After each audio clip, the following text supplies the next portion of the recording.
Assalamualaikum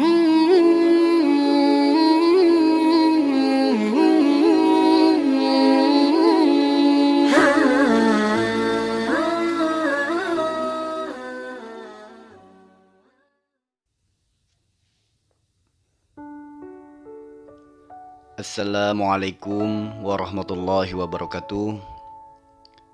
Salam sehat, salam cinta, salam keberkahan untuk kita semua. Saudaraku yang dirahmati Allah, boleh jadi sesuatu yang saat ini sedang kita alami, sedang kita rasakan, baik itu perkara sakit, perkara sedih, perkara sulit, ataupun perkara bahagia. Itu semua terjadi karena adanya perbuatan atau sesuatu yang kita lakukan berulang-ulang, sehingga menjadi kebiasaan. Dan kebiasaan ini pada akhirnya menjadi tabiat. Jika kita melakukan hal-hal yang baik, kebiasaan-kebiasaan yang baik, insya Allah buahnya pun kebaikan-kebaikan yang akan kita dapat. Namun, begitupun sebaliknya. Jika kita melakukan hal-hal yang buruk, kebiasaan-kebiasaan yang buruk, maka hal tidak baiklah yang akan kita dapat. Keadaan yang kurang menyenangkan seperti sakit, hidup banyak masalah, hidup jauh dari kebahagiaan, ini semua boleh jadi karena adanya kebiasaan-kebiasaan buruk yang kita lakukan. Nah, saudaraku, lalu hal apa saja kebiasaan-kebiasaan buruk yang bisa mendatangkan musibah yang pelan-pelan bisa menghancurkan hidup kita? Yang pertama adalah pemarah. Orang yang mudah emosi. Marah memang sebuah sifat alami bagi manusia. Bila merasa terganggu atau tersakiti, merasa kecewa dengan hal-hal yang tidak sesuai dengan harapan, kondisi di mana antara pikiran dan hati tidak sejalan, sehingga hatinya juga akan tertutup dari kebenaran, lebih mengedepankan nafsunya daripada hatinya. Marah ini salah satu sifat yang memiliki banyak dampak buruknya. Kondisi di mana hati bergejolak sehingga pressure atau tekanan darah itu naik.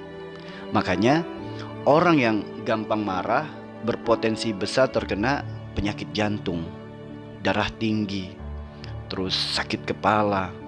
Banyak sekali penyebab penyakit gara-gara sifat marah ini. Orang yang dikit-dikit marah ini memiliki aura negatif yang sangat kuat. Coba kita perhatikan, jika salah satu anggota di rumah kita ada yang marah, seketika keadaan rumah langsung tidak enak, mencekam, rumah langsung berasa angker, sehingga malaikat enggan masuk ke dalam rumah-rumah yang di dalamnya ada orang-orang yang sedang marah.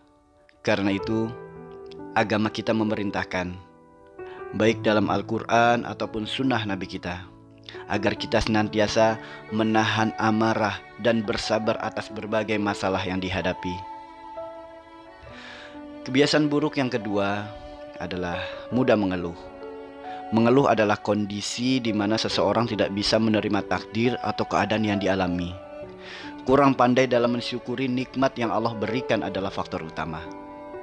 Mengeluh adalah penyakit hati yang berdampak buruk yang dekat dengan kekufuran. Allah berfirman dalam Quran surat Ibrahim ayat 7, "Dan ingatlah juga tatkala Rabb-Mu memaklumkan, sesungguhnya jika kamu bersyukur, pasti kami akan menambah nikmat kepadamu. Dan jika kamu mengingkari nikmatku, kata Allah, maka sesungguhnya azabku sangat pedih." Makanya orang yang sering mengeluh, kebanyakan rezekinya semakin sempit. Segala sesuatu selalu berasa sulit. Hidup juga dipenuhi dengan berbagai penyakit. Salah satunya adalah penyakit asam lambung.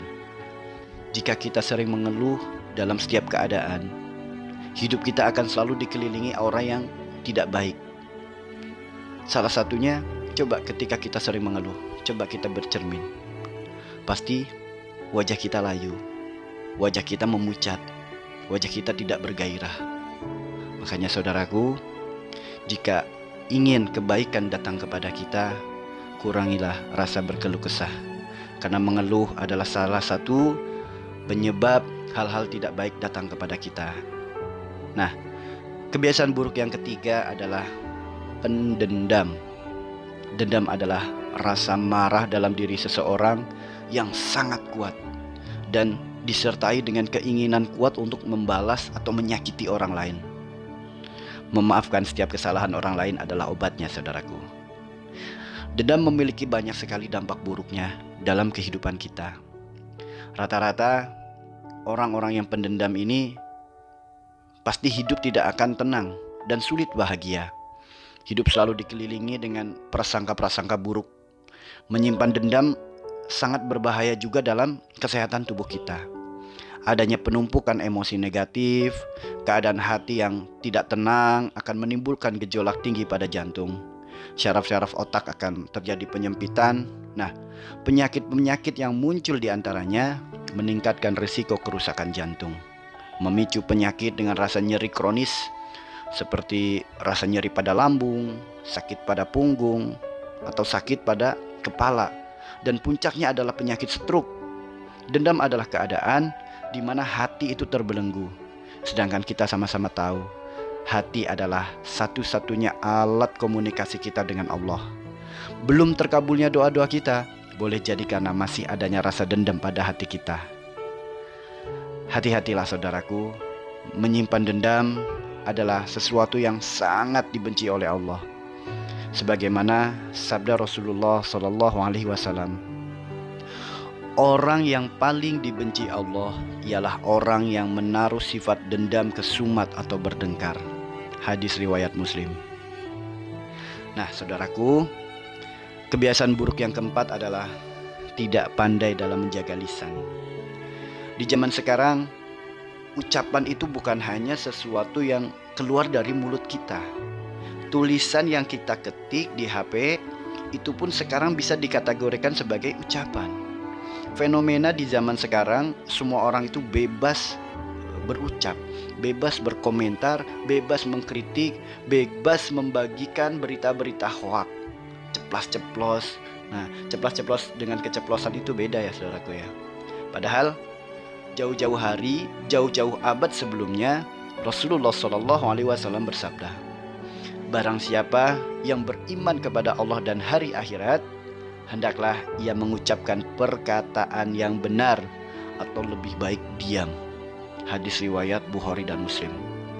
Nah, ada beberapa bahaya yang datang karena kita tidak pandai menjaga lisan kita. Salah satunya perkataan yang tidak bermanfaat yang bisa membuat hati itu kasar. Orang yang banyak omong berpeluang besar banyak bohongnya. Banyak bicara akan menimbulkan permusuhan. Orang yang terbiasa banyak bicara akan mudah membuli, mengejek, memperolok-olok orang lain. Yang dampak buruknya bukan hanya untuk dirinya, berdampak pula pada orang lain. Salah satu penyebab sakit sulit sembuh adalah ketika kita tidak pandai dalam menjaga lisan kita. Banyak mengeluh, banyak ngomongin orang, yang berpotensi omongannya ini menyakiti hati orang lain. Nah, itulah saudaraku, 4 kebiasaan buruk yang bisa mendatangkan musibah yang pelan-pelan bisa menghancurkan hidup kita. Maka mari saudaraku, mari sama-sama kita segera untuk bertobat, memohon ampun kepada Allah. Semoga Allah masih memberi kita kesempatan waktu untuk kita bisa merubah diri kita menjadi diri yang lebih baik lagi. Teruslah tanam kebaikan, jadilah manusia-manusia yang bijak, manusia-manusia yang senantiasa mengedepankan hati daripada nafsunya. Salam sehat untuk saudaraku, salam cinta untuk kalian semua, salam keberkahan untuk kita semua. Wassalamualaikum warahmatullahi wabarakatuh.